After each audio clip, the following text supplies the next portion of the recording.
Dr. Sangay, thank you very much for granting this interview. First question, you've been the elected Prime Minister for some time. How is your work? How do you enjoy your job? Well, enjoyment is concerned. I can't say because it's a very difficult job given the tragic situation in Tibet. But I'm doing the best I can, and my team is determined to work very hard for Tibet and Tibetan people. So in that sense, I think we have a bit of peace of mind in the sense as a Tibetan, we have to take the responsibility as envisioned by His Holiness Dalai Lama, and we are doing and working very hard. And how's your relationship with Dalai Lama? Very good, very good. As you know, he has been our political leader for 50 plus years. In fact, if you take the enthronement of 60 years, and he has wisdom and experience, and obviously you have to tap into it from time to time, and which is very, very willing and very, very supportive. And then the fact that he's willing to devote all his political authority, despite pleas by Tibetans not to do so, shows his magnanimity. So we have a very good relationship, and he's very, very supportive of my role as the political leader. And this is the second time for you to visit Australia, and you said that you haven't scheduled any meeting with the Prime Minister. Can you tell me why?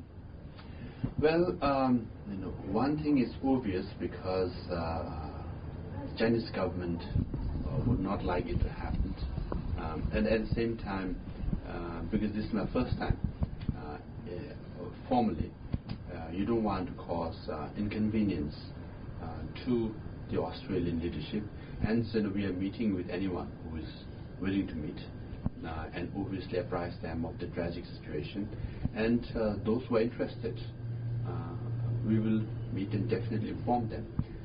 But at the same time, it's not that we don't want to. We want to. Anyone who wants to, who is willing to know about Tibet, we are here to inform them. Do you get any pressure from Canberra not letting you to meet with the Prime Minister? Not officially as such, but in the Parliament, I believe a question was raised by a member of Parliament and asked the Foreign Minister, where he expressed his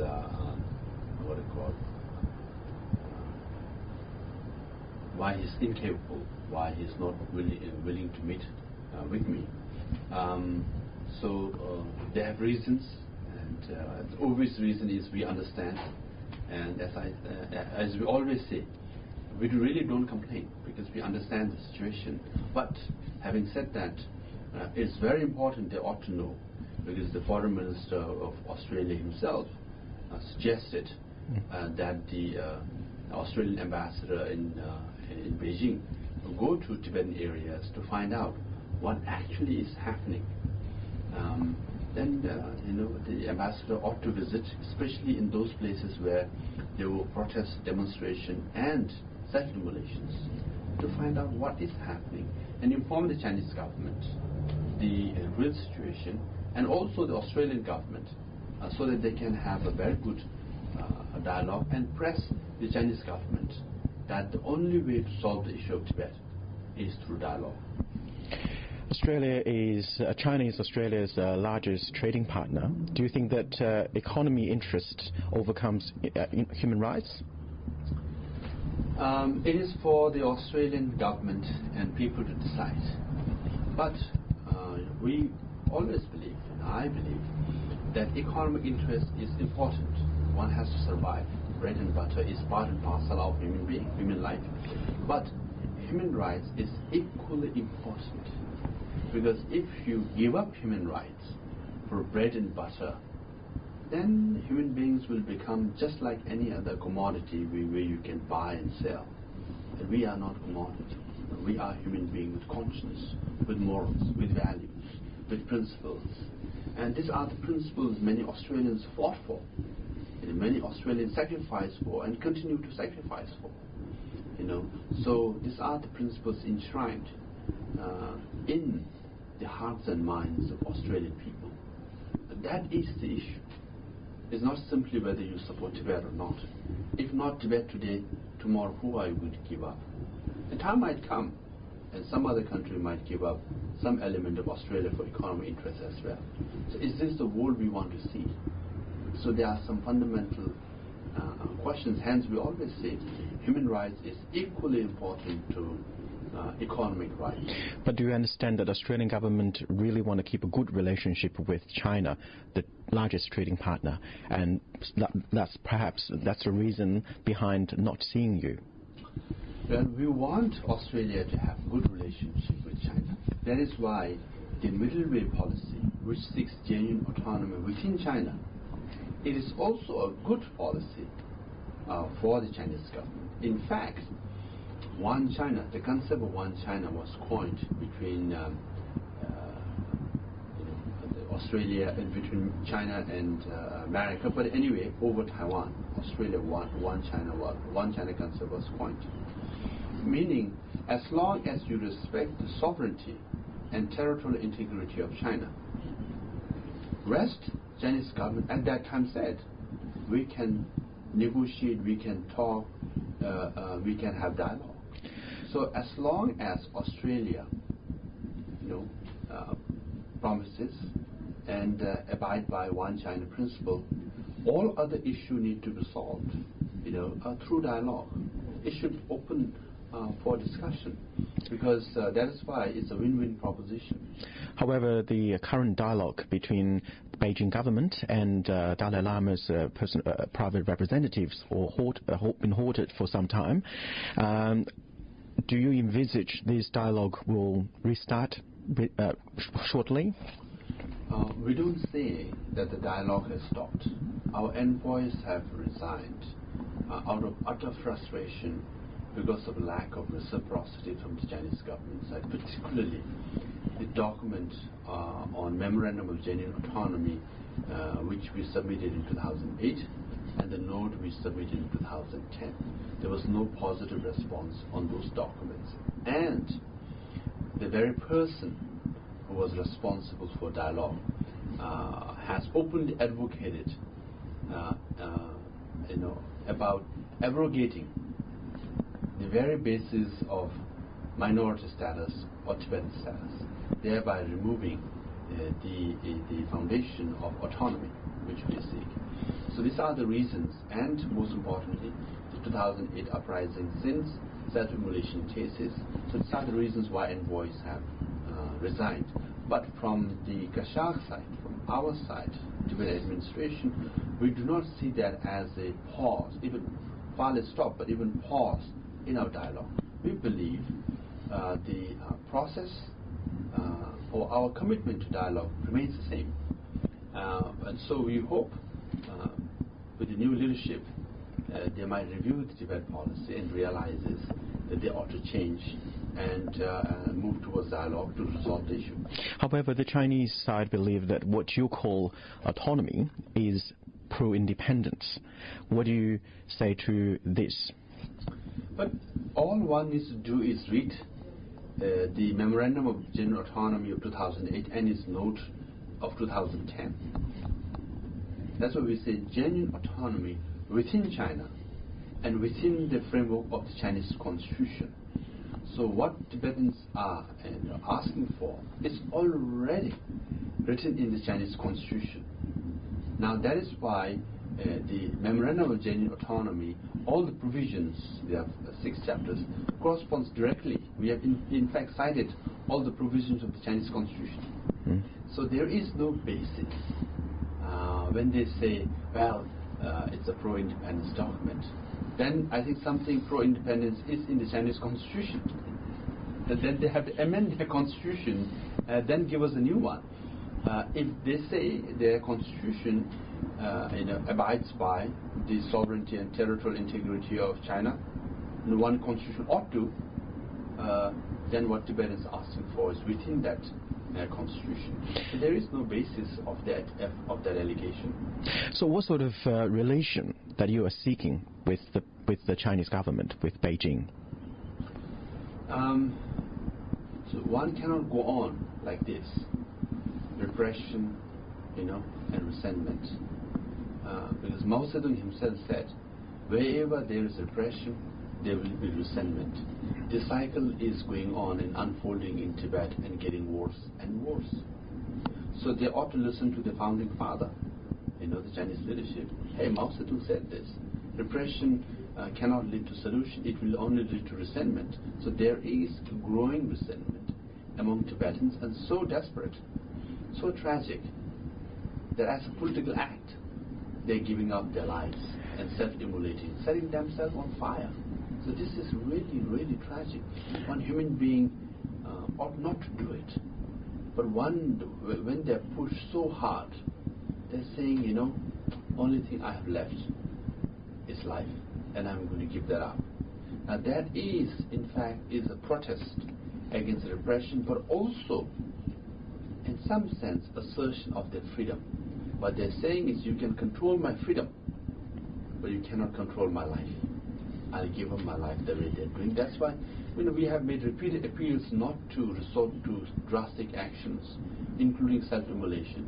But Tibetans are continuing to do so, which reflects really, really sad, tragic situation inside Tibet. However, Beijing claimed that you orchestrated all of these people setting themselves on fire, and also you didn't condemn all of these acts, which they call terrorist act. What do you say to that? Well, all one needs to do is read documents we have issued January 26th and March of this year. And repeatedly we have said, from the very beginning we have said, we do not encourage any protest inside Tibet because of harsh consequences. Anyone protests in Tibet, you get arrested, often tortured, sometimes you disappear. So why would anyone even encourage this protest? But once it takes place, we tend to show solidarity, because one have to, because they're doing it for Tibetan people. Self-immolations. If the Chinese government, they don't want to see self-immolation and repression, tomorrow self-immolation will end. So the blame lies with Beijing, and the solution is also with Beijing. And blaming it on us doesn't lead anywhere, because protests inside Tibet happened in 50s, in 60s, in 80s, in 90s, even now. So 60 years of protest, particularly if you look at the protesters and self-immolators, most of them, if not all of them, are below the age of 50, which means all of them grew up under Chinese political system, Chinese economic system, Chinese education system. They have not met us. They have not met Dalai Lama. So there is no connection in many senses with most of them. There's no physical connection at all. We have never met. They grew up under Chinese political system. Even if they're protesting, means they're protesting because the promises made by the Chinese government for socialist paradise in Tibet never materialized. However, the media releases you sent in Chinese regard those people who died as sacrificed their lives. Give people a sense of you glorifying the act of setting themselves on fire and dying for the Tibetans inside China, inside Tibet. What do you think about this kind of criticism? People saying you're glorifying these acts. As far as Kashak is concerned, Tibet administration, we have never used word like courage, martyr, never. We have always defined self-immolation as it is. They have set themselves on fire, in Tibetan and English. Now, because they gave up their life, did they sacrifice for Tibet? Yes, that's a fact. But there is no glorification of what they have done. In fact, we have urged them not to resort to drastic actions, including self-immolation. So there is no basis where we have glorified them. In fact, we have first did not encourage, then we discourage specifically. the Chinese, lots of Chinese people inside China, and they couldn't figure out why Tibetans are so unhappy with their lives, because that they think the central government pouring lots of money to build up infrastructures over there to help them economically, and why don't they be happy? Why? Well, that's the question the Chinese government ought to answer. Because fundamentally it's about freedom. It's not about money. Yes, there has been developments in the tertiary sector. Buildings are being built, roads are being built. But then most of the investment takes place in the urban areas. And 90+% of Chinese migrants also move to urban areas. And whereas 80+% of Tibetans live in rural areas and nomadic areas. And then when people see overall, they say, well, there's urban growth, but also Chinese migrants growth. And it's a fact that 70, 50, 40%. 70% of business enterprises in Lhasa are controlled or run by Chinese. 50% of public sector jobs, including Communist Party cadre or membership, in Tibet Autonomous Region are Chinese. Not just the top level, even the membership level is Chinese. 40% of Tibetan high school and college graduates are unemployed. So Tibetans saying, even if I work very hard and study, get a degree, I don't get a job. Even if I want to join the Communist Party in Tibet Autonomous Region, 50+% are Chinese. And if you look around all the businesses, most are owned or run by Chinese. Hence Tibetans are saying, the present arrangement is not beneficial to us. Hence occupation is unacceptable. And then when people protest, there's repression, they say repression is unbearable. Possibly end of this year or beginning of next year, the Chinese Communist Party will hand over its power to the new generation of leaders. Do you give a lot of hope to the new generation leaders to solve so-called Tibetan issue? A lot of hope? I can't say, but hope, yes. Do we have reasons to be optimistic? Difficult to say because the situation is getting worse and worse. But hopeful one should remain as a human being, really.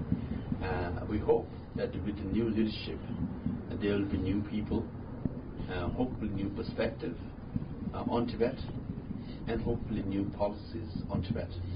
But there's a saying in Tibetan, Chinese are betrayed by suspicion, and Tibetans are betrayed by hopefulness.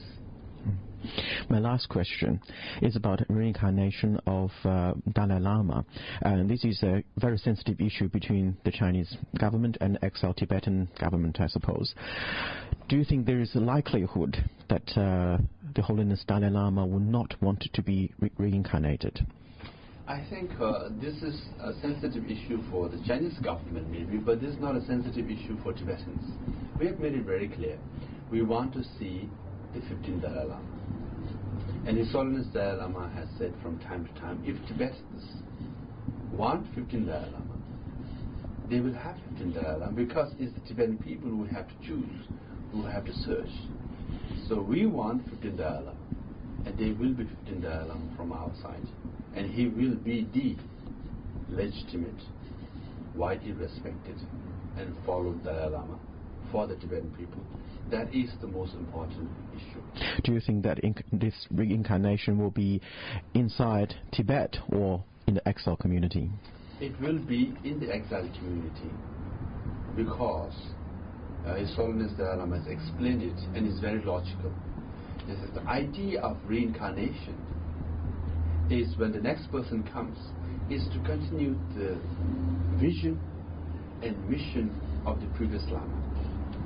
So if the previous Lama passes away outside, then he, most likely, he has to continue from outside. So if the Dalai Lama is to pass away, he's very healthy at the moment. He will live very long, we believe. Then he will be born outside and continue the Tibetan course from outside. But the Chinese saying very different stories. They're saying, according to the tradition and the history, that reincarnation should be from within Tibet. I really get surprised when I'm asked this question.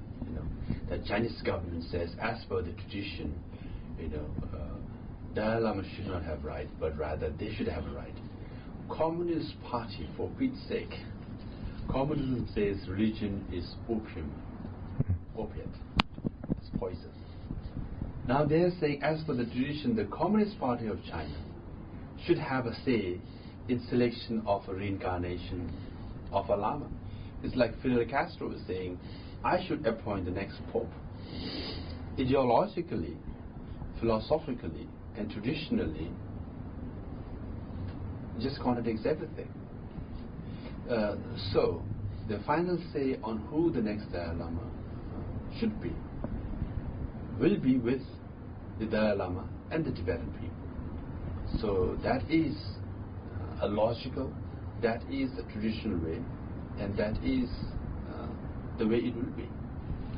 Thank you very much, Dr. Sangay. Thank you so much.